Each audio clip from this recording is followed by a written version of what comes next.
For the next 15 days, we were together for better or for worse. When we woke up, we decided to hitchhike to New York together.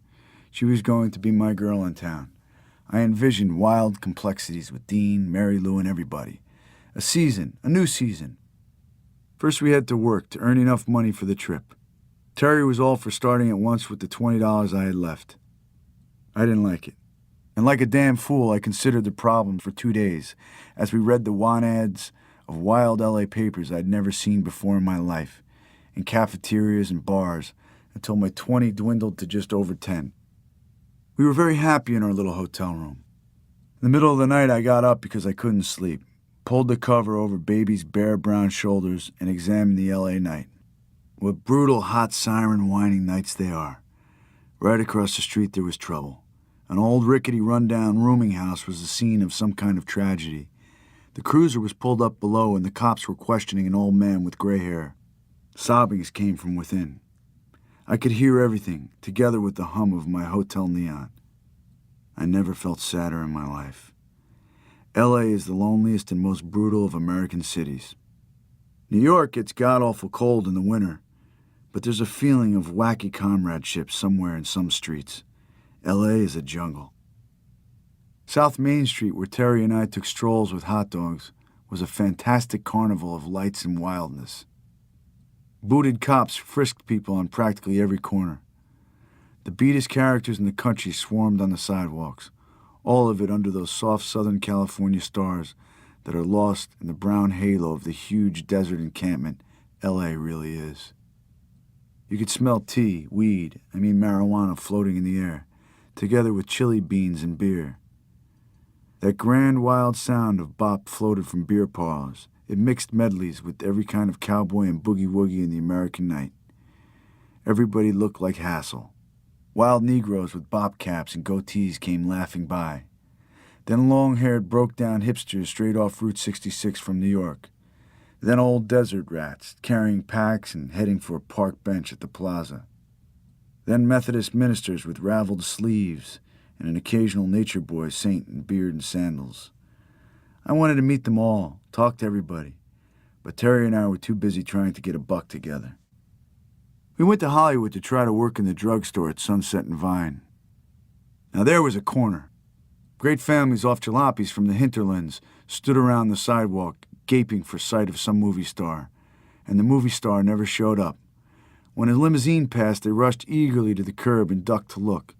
Some character in dark glasses sat inside with a bejeweled blonde. Don Amici! Don Amici! No, George Murphy! George Murphy! They milled around, looking at one another. Handsome queer boys who had come to Hollywood to be cowboys walked around, wetting their eyebrows with Hinkty fingertip. The most beautiful little gaunt gals in the world cut by in slacks. They came to be starlets. They ended up in drive-ins. Terry and I tried to find work at the drive-ins. There was no soap anywhere. Hollywood Boulevard was a great screaming frenzy of cars. There were minor accidents at least once a minute. Everybody was rushing off toward the farthest palm. And beyond that was the desert and nothingness. Hollywood Sam stood in front of swank restaurants, arguing exactly the same way Broadway Sams argue at Jacobs Beach, New York. Only here they wore lightweight suits and their talk was cornier. Fat screaming women ran across the boulevard to get in line for the quiz shows. I saw Jerry Colonna buying a car at Buick Motors. He was inside the vast plate glass window, fingering his mustachio. Terry and I ate in a cafeteria downtown, which was decorated to look like a grotto, with metal tits spurting everywhere and great impersonal stone buttocks belonging to deities in soapy Neptune. People ate lugubrious meals around the waterfalls, their faces green with marine sorrow. All the cops in L.A. looked like handsome gigolos. Obviously, they come to L.A. to make the movies. Everybody had come to make the movies, even me. Terry and I were finally reduced to trying to get jobs on South Main Street among the beat countermen and dish girls who made no bones about their beatness. And even there it was no go. We still had $10. Man, I'm going to get my clothes from Sis and we'll hitchhike to New York, said Terry. Come on, man, let's do it. If you can't boogie, I know I'll show you how. That last part was a song of hers she kept singing. We hurried to her sister's house in the sliverous Mexican shacks somewhere beyond Alameda Avenue. I waited in a dark alley behind Mexican kitchens because her sister wasn't supposed to see me. Dogs ran by. There were little lamps illuminating the little rat alleys. I could hear Terry and her sister arguing in the soft, warm night. I was ready for anything. Terry came out and led me by the hand to Central Avenue, which is the colored main drag of L.A., and what a wild place it is, with chicken shacks barely big enough to house a jukebox, and the jukebox blowing nothing but blues, bop, and jump. We went up dirty tenement stairs and came to the room of Terry's friend, Margarina, who owed Terry a skirt and a pair of shoes. Margarina was a lovely mulatto. Her husband was black as spades and kindly. He went right out and bought a pint of whiskey to host me proper. I tried to pay part of it, but he said no. They had 2 little children. The kids bounced on the bed. It was their play place. They put their arms around me and looked at me with wonder. The wild humming night of Central Avenue, the night of Hamp's Central Avenue breakdown, howled and boomed along outside. They were singing in the halls, singing from their windows, just hell be damned and look out. Terry got her clothes and we said goodbye. We went down to the chicken shack and played records on the jukebox.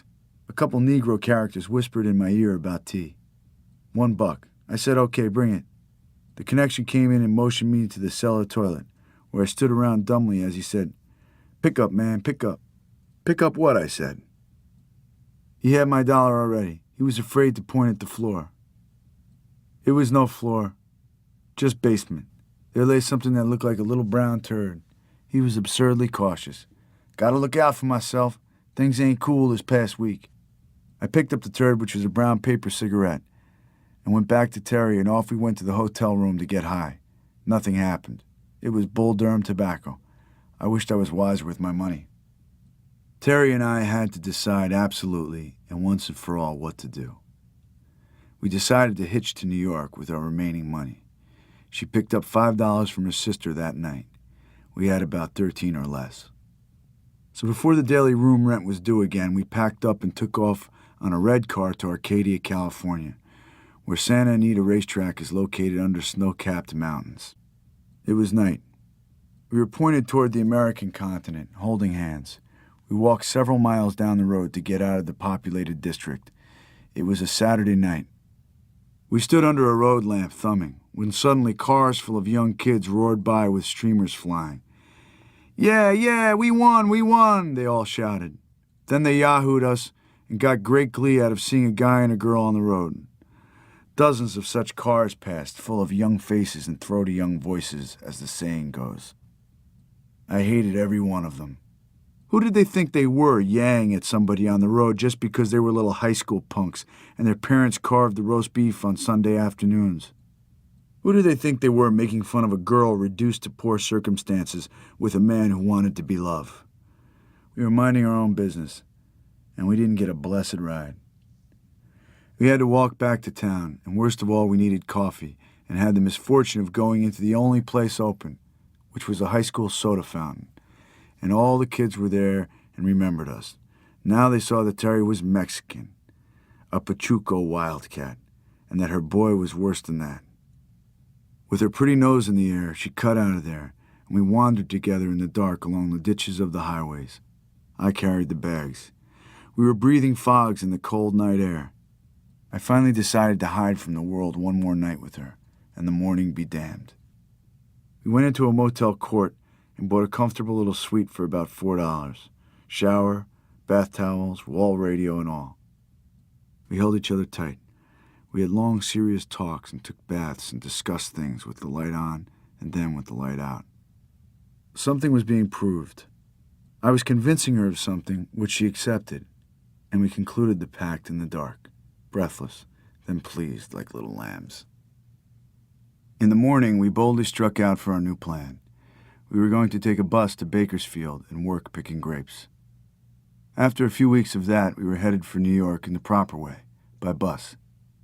It was a wonderful afternoon riding up to Bakersfield with Terry. We sat back, relaxed, talked, and saw the countryside roll by and didn't worry about a thing. We arrived in Bakersfield in late afternoon. The plan was to hit every fruit wholesaler in town. Terry said we could live in tents on the job. The thought of living in a tent and picking grapes in the cool California mornings hit me right. But there were no jobs to be had, and much confusion, with everybody giving us innumerable tips and no job materialized. Nevertheless, we ate a Chinese dinner and set out with reinforced bodies. We went across the SP tracks to Mexican Town. Terry jabbered with her brethren, asking for jobs. It was night now, and the little Mex town was one blazing bulb of lights. Movie marquees, fruit stands, penny arcades, 5 and 10s, and hundreds of rickety trucks and mud-spattered jalopies parked. Whole Mexican fruit-picking families wandered around eating popcorn. Terry talked to everybody. I was beginning to despair. What I needed, what Terry needed too, was a drink. So we bought a quart of California port for 35 cents and went to the railroad yards to drink. We found a place where hobos had drawn up crates to sit over fires. We sat there and drank the wine. On our left were the freight cars, sad and sooty red beneath the moon. Straight ahead, the lights and airport pokers of Bakersfield proper. To our right, a tremendous aluminum Quonset warehouse. Ah, it was a fine night, a warm night, a wine-drinking night, a moony night, a night to hug your girl and talk and spit and be heaven-going. This we did. She was a drinking little fool and kept up with me and passed me and went right on talking till midnight. We never budged from those crates.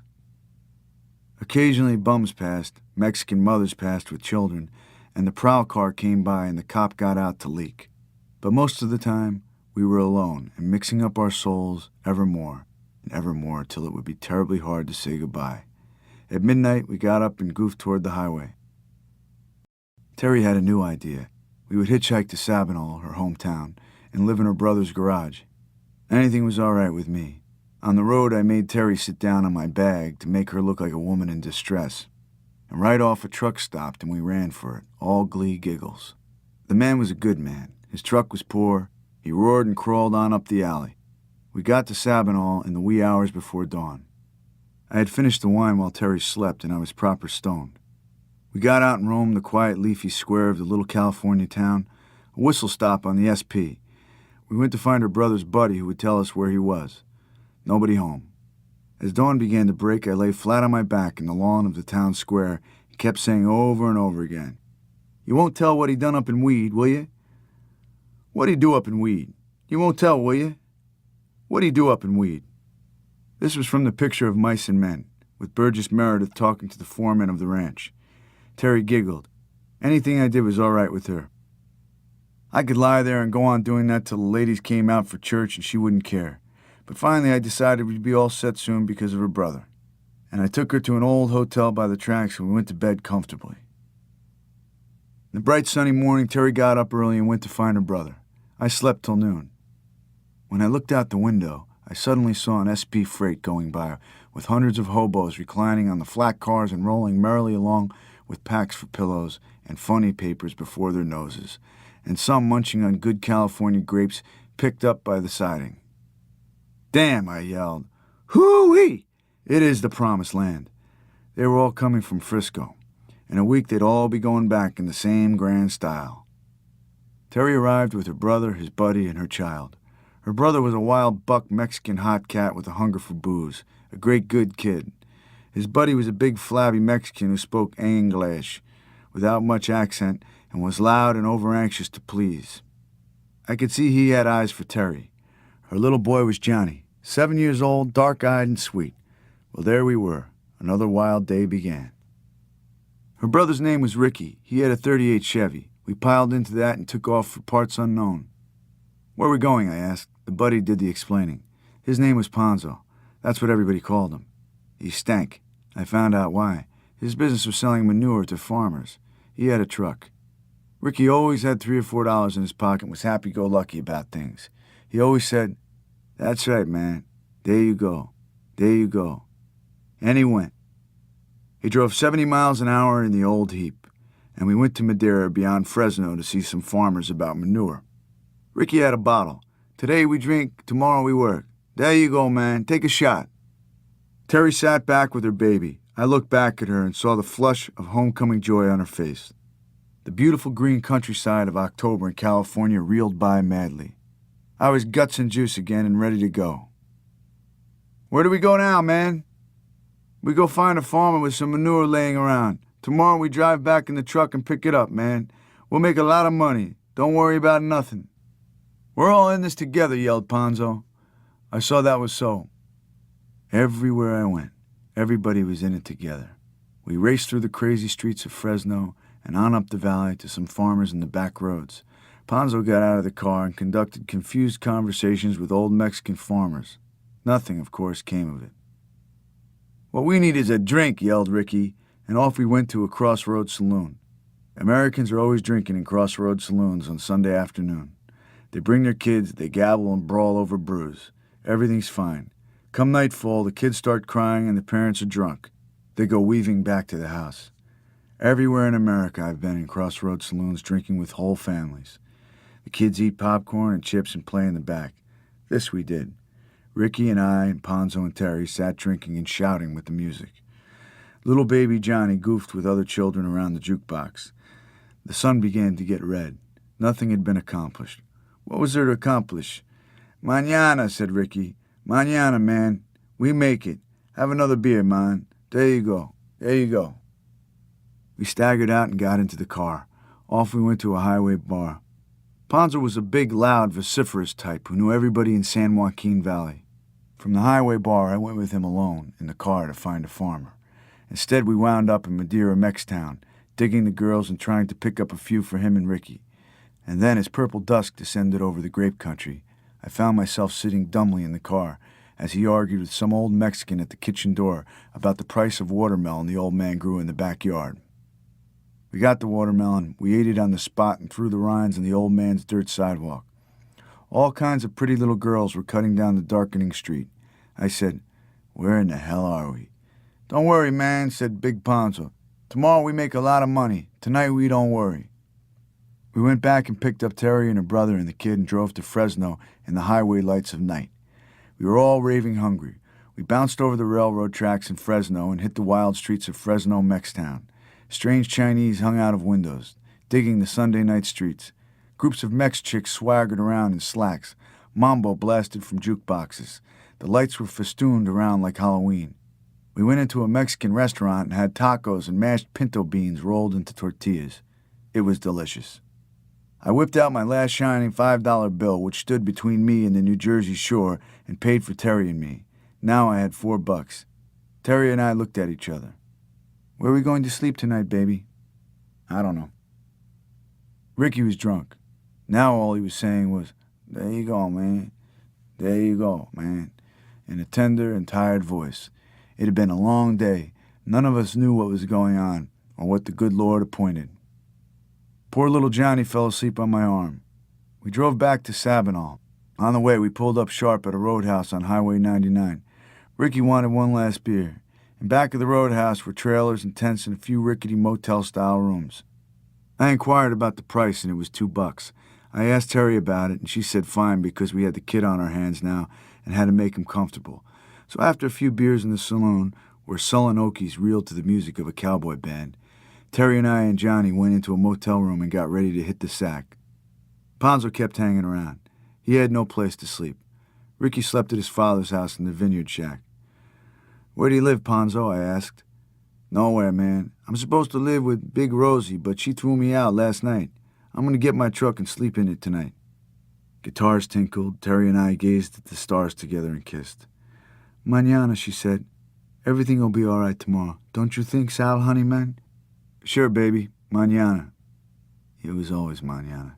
For the next week, that was all I heard. Mañana. A lovely word and one that probably means heaven. Little Johnny jumped into bed, clothes and all, and went to sleep. Sand spilled out of his shoes. Madeira sand. Terry and I got up in the middle of the night and brushed the sand off the sheets.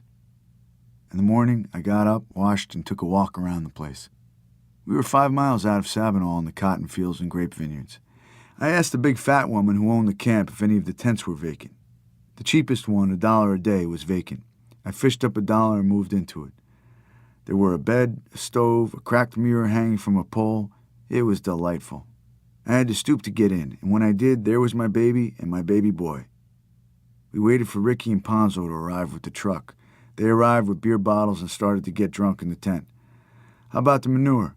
"Too late today. Tomorrow, man. We make a lot of money. Today we have a few beers. What do you say? Beer?" I didn't have to be prodded. "There you go! There you go!" yelled Ricky. I began to see that our plans for making money with the manure truck would never materialize. The truck was parked outside the tent. It smelled like ponzo. That night, Terry and I went to bed in the sweet night air beneath our dewy tent. I was just getting ready to go to sleep when she said, "You want to love me now?" I said, "What about Johnny?" "He don't mind. He's asleep." But Johnny wasn't asleep, and he said nothing. The boys came back the next day with the manure truck and drove off to find whiskey. They came back and had a big time in the tent. That night, Ponzo said it was too cold and slept on the ground in our tent, wrapped in a big tarpaulin smelling of cow flaps. Terry hated him. She said he hung around with her brother in order to get close to her. Nothing was going to happen except starvation for Terry and me, so in the morning I walked the countryside asking for cotton-picking work. Everybody told me to go to the farm across the highway from the camp. I went, and the farmer was in the kitchen with his woman. He came out, listened to my story, and warned me he was paying only $3 per 100 pounds of picked cotton. I pictured myself picking at least 300 pounds a day and took the job. He fished out some old canvas bags from the barn and told me the picking started at dawn. I rushed back to Terry, all glee. On the way, a grape truck went over a bump in the road and threw off great bunches of grapes on the hot tar. I picked them up and took them home. Terry was glad. "Johnny and me'll come with you and help." "Pshaw," I said. "No such thing. You see, it's very hard picking cotton. I show you how." We ate the grapes, and in the evening, Ricky showed up with a loaf of bread and a pound of hamburger. We had a picnic. In a larger tent next to ours lived a whole family of Okie cotton pickers. The grandfather sat in a chair all day long. He was too old to work. The son and daughter and their children filed every dawn across the highway to my farmer's field and went to work. At dawn the next day, I went with them. They said the cotton was heavier at dawn because of the dew, and you could make more money than in the afternoon. Nevertheless, they worked all day from dawn to sundown. The grandfather had come from Nebraska during the Great Plague of the 30s. That self-same dust cloud my Montana cowboy had told me about, with the entire family in a jalopy truck. They had been in California ever since. They loved to work. In the 10 years, the old man's son had increased his children to the number of 4, some of whom were old enough now to pick cotton. And in that time, they had progressed from ragged poverty in Simon Legree fields to a kind of smiling respectability in better tents, and that was all. They were extremely proud of their tent. "Ever going back to Nebraska?" "Ha! There's nothing back there. What we want to do is buy a trailer." We bent down and began picking cotton. It was beautiful. Across the field were the tents, and beyond them the sear-brown cotton fields that stretched out of sight to the brown Arroyo foothills and then the snow-capped Sierras in the blue morning air. This was so much better than washing dishes on South Main Street, but I knew nothing about picking cotton. I spent too much time disengaging the white ball from its crackly bed. The others did it in one flick. Moreover, my fingertips began to bleed. I needed gloves, or more experience. There was an old Negro couple in the field with us. They picked cotton with the same God-blessed patience their grandfathers had practiced in antebellum Alabama. They moved right along their rows, bent and blue, and their bags increased. My back began to ache. But it was beautiful kneeling and hiding in that earth. If I felt like resting, I did, with my face on the pillow of brown, moist earth. Birds sang an accompaniment. I thought I had found my life's work. Johnny and Terry came waving at me across the field in the hot lull noon and pitched in with me. Be damned if little Johnny wasn't faster than I was. And of course Terry was twice as fast. They worked ahead of me and left me piles of clean cotton to add to my bag. Terry workman-like piles, Johnny little childly piles. I stuck them in with sorrow. What kind of old man was I that couldn't support his own ass? Let alone theirs. They spent all afternoon with me. When the sun got red, we trudged back together. At the end of the field, I unloaded my burden on a scale.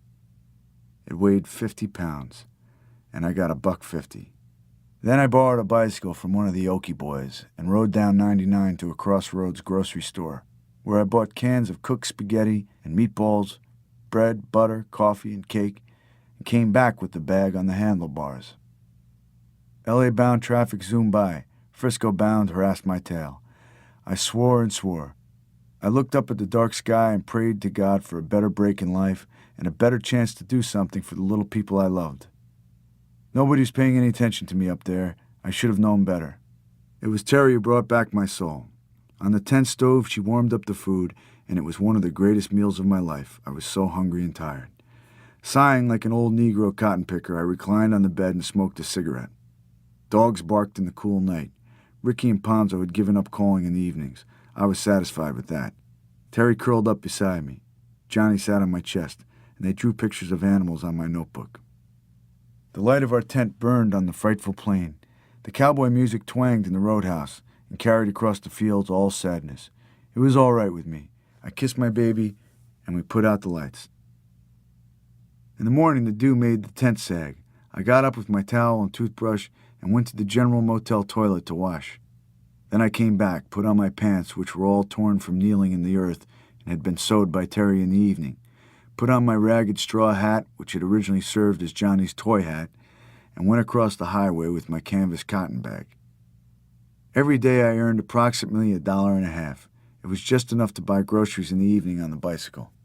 The days rolled by. I forgot all about the East and all about Dean and Carlo and the bloody road. Johnny and I played all the time. He liked me to throw him up in the air and down in the bed. Terry sat mending clothes. I was a man of the earth, precisely as I had dreamed I would be in Patterson. There was talk that Terry's husband was back in Sabinal and out for me. I was ready for him. One night the Okies went mad in the roadhouse and tied a man to a tree, beat him to a pulp with sticks. I was asleep at the time and only heard about it. From then on, I carried a big stick with me in the tent in case they got the idea we Mexicans were fouling up their trailer camp.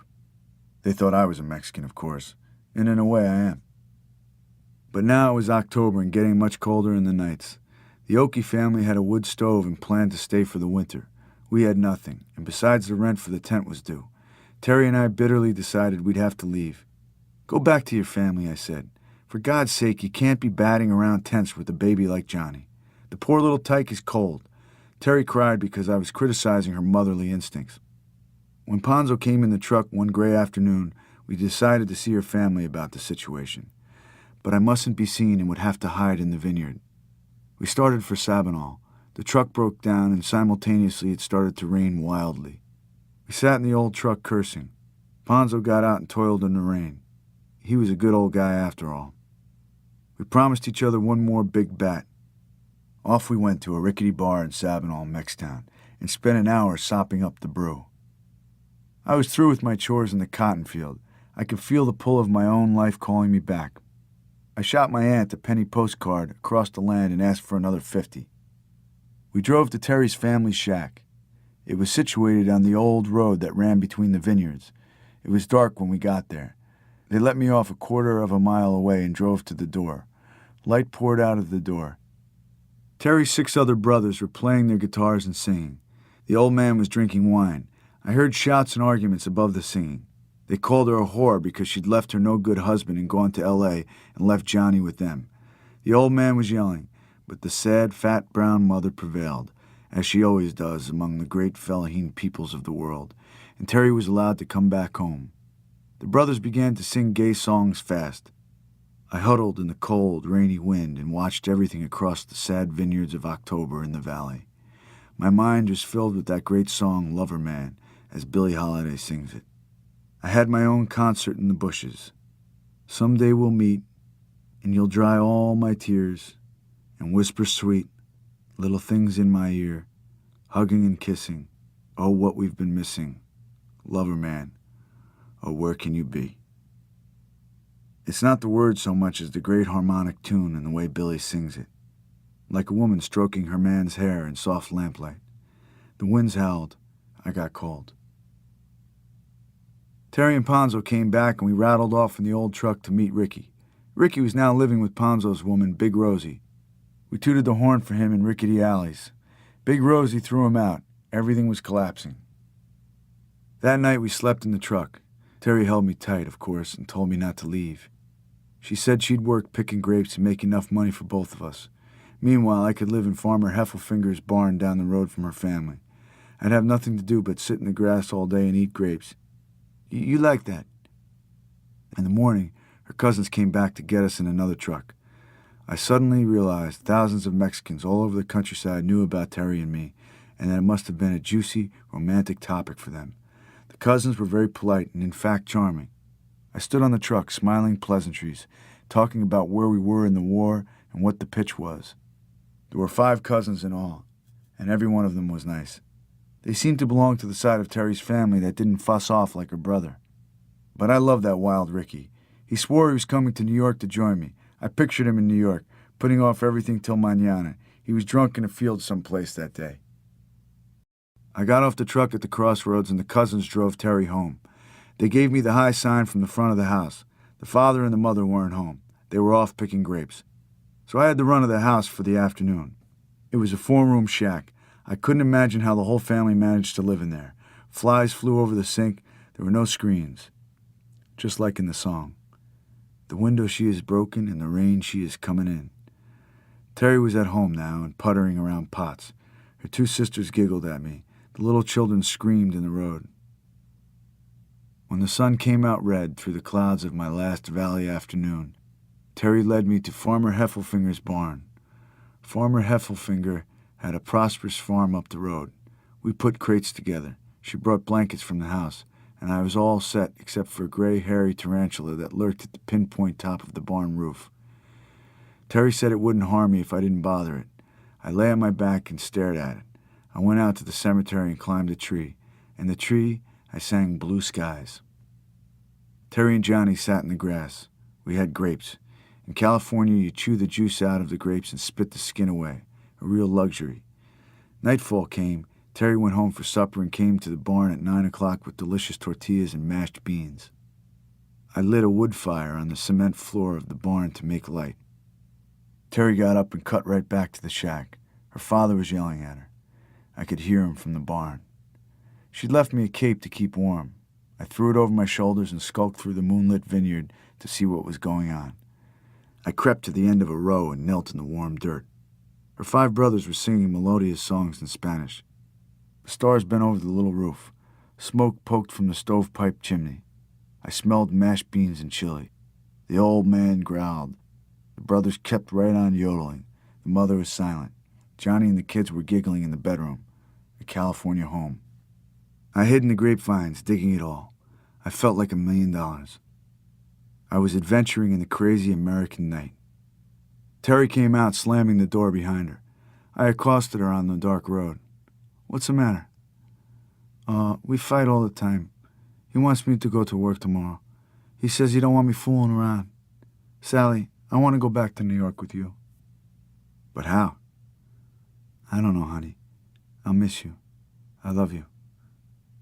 But I have to leave." Yes. We lay down one more time, then you leave." We went back to the barn. I made love to her under the tarantula. What was the tarantula doing? We slept a while on the crates as the fire died. She went back at midnight. Her father was drunk. I could hear him roaring, and then there was silence as he fell asleep. The stars folded over the sleeping countryside. In the morning, Farmer Heffelfinger stuck his head through the horse gate and said, "How you doing, young fella?" "Fine. I hope it's all right my staying here." "Sure thing. You going with that little Mexican floozy?" "She's a very nice girl. Very pretty, too. I think the bull jumped the fence. She's got blue eyes." We talked about his farm. Terry brought my breakfast. I had my canvas bag all packed and ready to go to New York, as soon as I picked up my money in Sabinal. I knew it was waiting there for me by now. I told Terry I was leaving. She had been thinking about it all night and was resigned to it. Emotionlessly, she kissed me in the vineyard and walked off down the road. We turned at a dozen paces, for love is a duel, and looked at each other for the last time. "See you in New York, Terry," I said. She was supposed to drive to New York in a month with her brother, but we both knew she wouldn't make it. At 100 feet, I turned to look at her. She just walked on back to the shack, carrying my breakfast plate in one hand. I bowed my head and watched her. Well, lack-a-daddy, I was on the road again. I walked down the highway to Sabinal eating black walnuts from the walnut tree. I went on the SP tracks and balanced along the rail. I passed a water tower and a factory. This was the end of something. I went to the telegraph office of the railroad for my money order from New York. It was closed. I swore and sat on the steps to wait. The ticket master got back and invited me in. The money was in.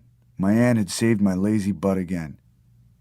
"Who's going to win the World Series next year?" said the gaunt old ticket master. I suddenly realized it was fall and that I was going back to New York. I walked along the tracks in the long, sad October light of the valley, hoping for an SP freight to come along so I could join the grape-eating hobos and read the funnies with them. It didn't come. I got out on the highway and hitched a ride at once. It was the fastest, whoopingest ride of my life. The driver was a fiddler from a California cowboy band. He had a brand new car and drove 80 miles an hour. "I don't drink when I drive," he said, and handed me a pint.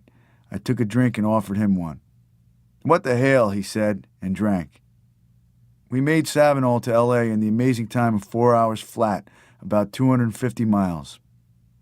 He dropped me right off in front of Columbia Pictures in Hollywood. I was just in time to run in and pick up my rejected original. Then I bought my bus ticket to Pittsburgh. I didn't have enough money to go all the way to New York. I figured to worry about that when I got to Pittsburgh. With the bus leaving at 10, I had 4 hours to dig Hollywood alone. First, I bought a loaf of bread and salami and made myself 10 sandwiches to cross the country on. I had $1 left. I sat on the low cement wall in back of a Hollywood parking lot and made the sandwiches.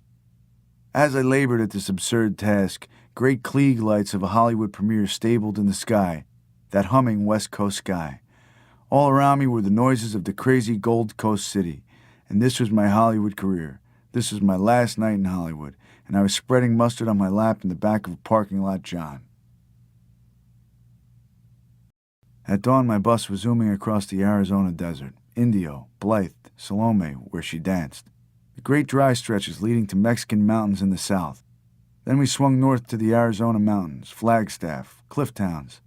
I had a book with me I stole from a Hollywood stall, Le Grand Moulin, by Alain Fournier. But I preferred reading the American landscape as we went along. Every bump, rise, and stretch in it mystified my longing. An inky night we crossed New Mexico. At gray dawn it was Dalhart, Texas. In the bleak Sunday afternoon we rode through one Oklahoma flat town after another. At nightfall it was Kansas. The bus roared on. I was going home in October. Everybody goes home in October. We arrived in St. Louis at noon. I took a walk down by the Mississippi River and watched the logs that came floating from Montana in the north, grand Odyssean logs of our continental dream. Old steamboats with their scroll work more scrolled and withered by weathers sat in the mud inhabited by rats. Great clouds of afternoon overtopped the Mississippi Valley. The bus roared through Indiana cornfields that night. The moon illuminated the ghostly gathered husks. It was almost Halloween. I made the acquaintance of a girl and we necked all the way to Indianapolis. She was nearsighted. When we got off to eat, I had to lead her by the hand to the lunch counter. She bought my meals. My sandwiches were all gone. In exchange, I told her long stories. She was coming from Washington State, where she had spent the summer picking apples. Her home was on an upstate New York farm. She invited me to come there. We made a date to meet at a New York hotel anyway. She got off at Columbus, Ohio, and I slept all the way to Pittsburgh. I was wearier than I had been for years and years. I had 365 miles yet to hitchhike to New York, and a dime in my pocket. I walked 5 miles to get out of Pittsburgh, and 2 rides, an apple truck and a big trailer truck, took me to Harrisburg and the soft Indian summer rainy night. I cut right along. I wanted to get home. It was the night of the ghost of the Susquehanna. The ghost was a shriveled little old man with a paper satchel who claimed he was headed for Kennedy. He walked very fast, commanding me to follow, and said there was a bridge up ahead we could cross. He was about 60 years old. He talked incessantly of meals he had had, how much butter they gave him for pancakes, how many extra slices of bread, how the old men had called him from a porch of a charity home in Maryland and invited him to stay for the weekend, how he took a nice warm bath before he left, how he found a brand new hat by the side of the road in Virginia and that was it on his head, how he hit every Red Cross in town and showed them his World War I credentials, how the Harrisburg Red Cross was not worthy of the name, how he managed in this hard world. But as far as I could see, he was just a semi-respectable walking hobo of some kind who covered the entire eastern wilderness on foot, hitting Red Cross offices and sometimes bumming on Main Street corners for a dime. We were bums together. We walked 7 miles along the mournful Susquehanna. It is a terrifying river.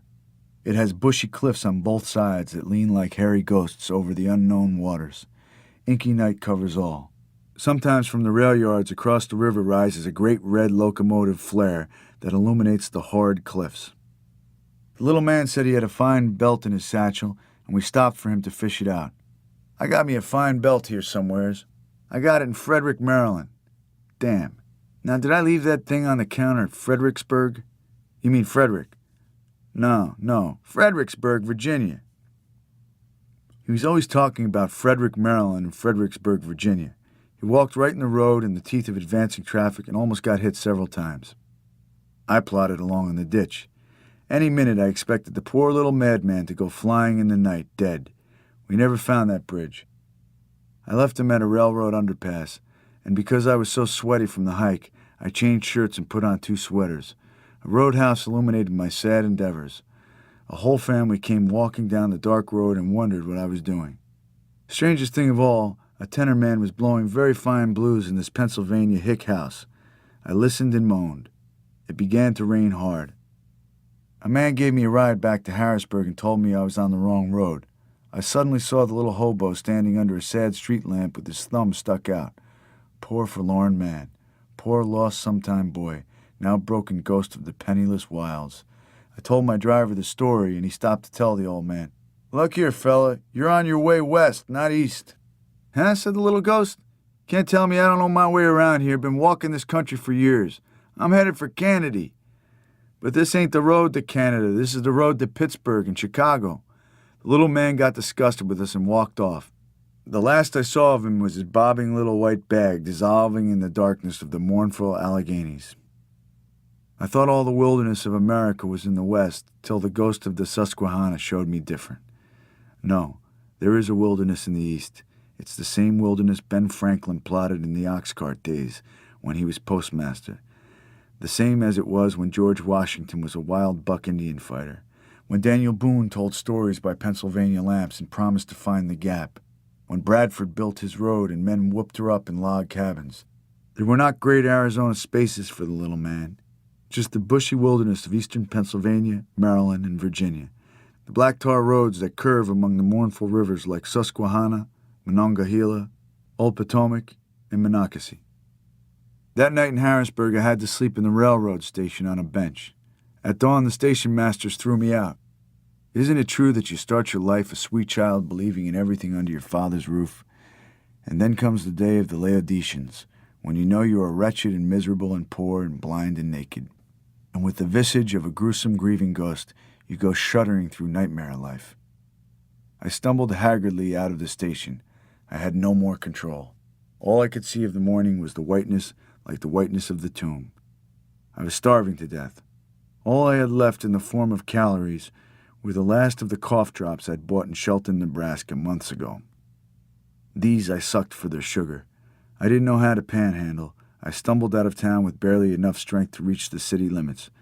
I knew I'd be arrested if I spent another night in Harrisburg. Cursed city. The ride I proceeded to get was with a skinny, haggard man who believed in controlled starvation for the sake of health. When I told him I was starving to death, as we rolled east, he said, Fine. There's nothing better for you. I myself haven't eaten for 3 days. I'm going to live to be 150 years old. He was a bag of bones, a floppy doll, a broken stick, a maniac. I might have gotten a ride with an affluent fat man who'd say, Let's stop at this restaurant and have some pork chops and beans. No, I had to get a ride that morning with a maniac who believed in controlled starvation for the sake of health. After 100 miles, he grew lenient and took out bread and butter sandwiches from the back of the car. They were hidden among his salesman's samples. He was selling plumbing fixtures around Pennsylvania. I devoured the bread and butter. Suddenly, I began to laugh. I was all alone in the car, waiting for him as he made business calls in Allentown, and I laughed and laughed. Gad, I was sick and tired of life, but the madman drove me home to New York. Suddenly, I found myself in Times Square. I had traveled 8,000 miles around the American continent, and I was back on Times Square. And right in the middle of a rush hour, too. seeing with my innocent road eyes the absolute madness and fantastic horror of New York with its millions and millions hustling forever for a buck among themselves. The mad dream, grabbing, taking, giving, sighing, dying, just so they could be buried in those awful cemetery cities beyond Long Island City. The high towers of the land, the other end of the land, the place where paper America is born. I stood in a subway doorway trying to get enough nerve to pick up a beautiful long butt, and every time I stooped, great crowds rushed by and obliterated it from my sight. And finally it was crushed. I had no money to go home in the bus. Patterson is quite a few miles from Times Square. Can you picture me walking those last miles through the Lincoln Tunnel or over the Washington Bridge and into New Jersey? It was dusk. Where was Hassel? I dug the square for Hassel. He wasn't there. He was in Rikers Island behind bars. Where Dean? Where everybody? Where life? I had my home to go to, my place to lay my head down and figure the losses and figure the gain that I knew was in there somewhere too. I had to panhandle 2 bits for the bus. I finally hit a Greek minister who was standing around the corner. He gave me the quarter with a nervous look away. I rushed immediately to the bus. When I got home, I ate everything in the icebox. My aunt got up and looked at me. "Poor little Salvatore," she said in Italian. You're thin. Where have you been all this time?" I had on 2 shirts and 2 sweaters. My canvas bag had torn cotton field pants and the tattered remnants of my Huarache shoes in it. My aunt and I decided to buy a new electric refrigerator with the money I'd sent her from California. It was to be the first one in the family. She went to bed, and late at night I couldn't sleep and just smoked in bed. My half-finished manuscript was on the desk. It was October, home and work again. The first cold winds rattled the window pane, and I had made it just in time.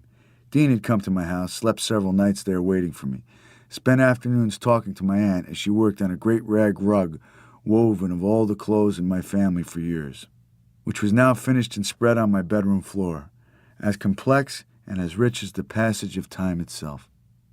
And then he had left, 2 days before I arrived, crossing my path probably somewhere in Pennsylvania or Ohio to go to San Francisco. He had his own life there. Camille had just gotten an apartment.